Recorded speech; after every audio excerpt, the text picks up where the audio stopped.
It will be a crucial year for India's economy at a time when geopolitical tensions, rising global uncertainties, a brewing banking crisis and inflation have hurt the advanced industrial economies. India is being projected to be one of the best performing economies this financial year despite slower growth. But there is one factor that could play spoil sport, and that is the weather. It is likely to remain exposed to a longer period of heat waves during the summer months that could significantly hurt its economic prospects. Heat waves had a devastating impact on the Indian economy in 2022, impacting various sectors and even leading to a prolonged period of high inflation. The situation could be worse this year, with the Weather Department predicting a longer period of hot days from April to June. And with a possibility of normal to low rainfall, heat waves have already started taking a toll on people in various parts of the country. And it won't be long before they start hurting the economy. Heat waves have gradually intensified in India over the past few years due to a mix of factors, including the effects of climate change. It is scary for a country where agriculture is a mainstay for more than half of the population. But heat waves impact not only agriculture. They can lead to significant labor loss, periods of high inflation, elevated healthcare and energy costs. In terms of labor loss, the impact of heat waves on productivity can be severe. Workers can suffer from heat exhaustion, dehydration and other heat-related illnesses or even death. The agricultural sector accounts for a significant proportion of India's GDP and unemployment. Extreme heat can cause crop damage, reduced yields and higher food prices, affecting both farmers and even consumers. This is evident from the sharp rise in prices of essential vegetables and fruits during the summer of 2022, despite an above normal monsoon. However, the monsoon this year may be disturbed by the climate phenomenon El Niño, which is expected to return after a 3-year absence later this year. But how do heat waves fuel inflation? When crop yields are low, food prices tend to rise, leading to inflation. Retail inflation in India reached at least 7% during the summers of 2022 due to a longer period of hotter days.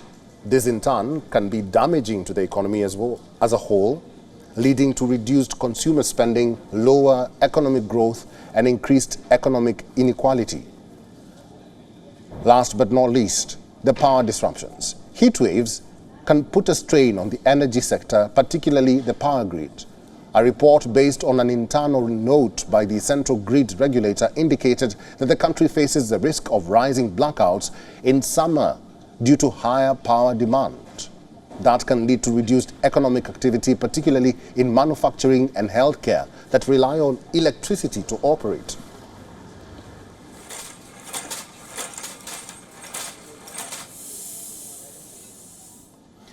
And for more on this, Saransh Bajpai, who is a senior manager of climate program at World Resources Institute, is joining us live from Bhopal. Saransh, welcome to the program. Thank you so much for having me here. Now, it has been confirmed that extreme weather pattern hurts the economy of a country. What do the numbers say about India, and what measures can the Indian government implement at this moment to cushion the citizens from effects of inflation, which is also predicted? So the numbers are pretty grave. If we look at overall impacts on the GDP, so India has suffered an income loss of close to $159 billion, which is 5.4% of its gross domestic product in the services, manufacturing, agriculture and construction sectors due to extreme heat just in the year 2021.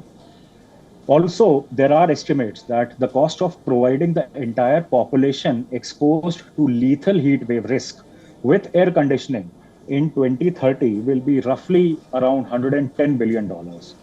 When we talk of the health sector, so according to a study which was recently published in The Lancet, Planetary Health, it says that nearly 740,000 deaths in India every year are attributable to climate change related temperature shifts.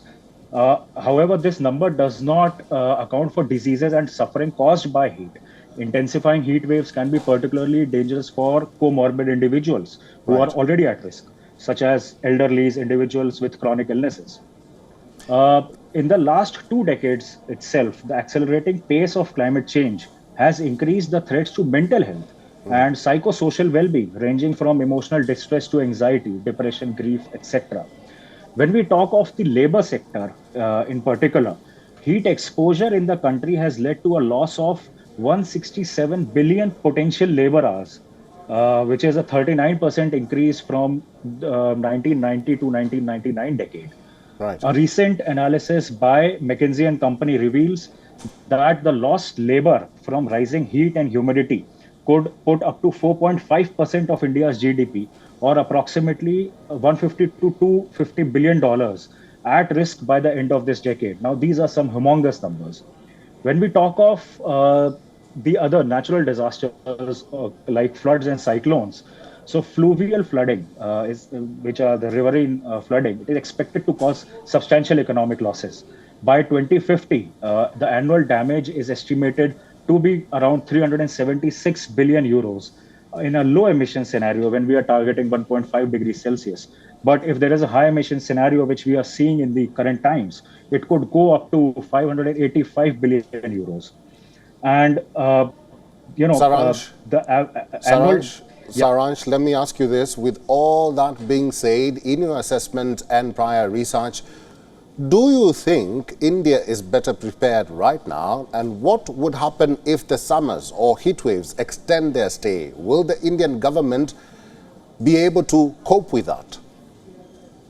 So now, see, all these impacts are adding stress to the economy, which will further restrict the purchasing power of the people. It may lead to an inflationary scenario.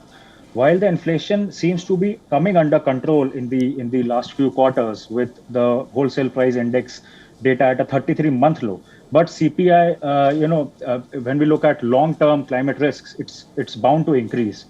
So there are a few areas which, in addition to the monetary policy, which the government needs to focus on. For instance, looking beyond traditional approaches of maintaining grain stocks and start looking at innovative solutions which are flexible, like expanding the cold storage facilities and infrastructure in the country.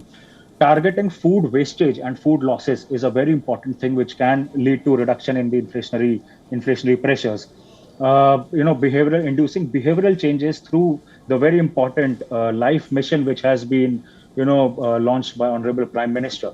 So some of these things are important from the government's perspective. And there are a few other proactive actions which the government can take. For instance, implementation of the National Cooling Action Plan, which India is the first major country to have such a plan. So it needs to be implemented now. Capacity and knowledge building is a crucial first step to ensure all stakeholders, participate in this entire process.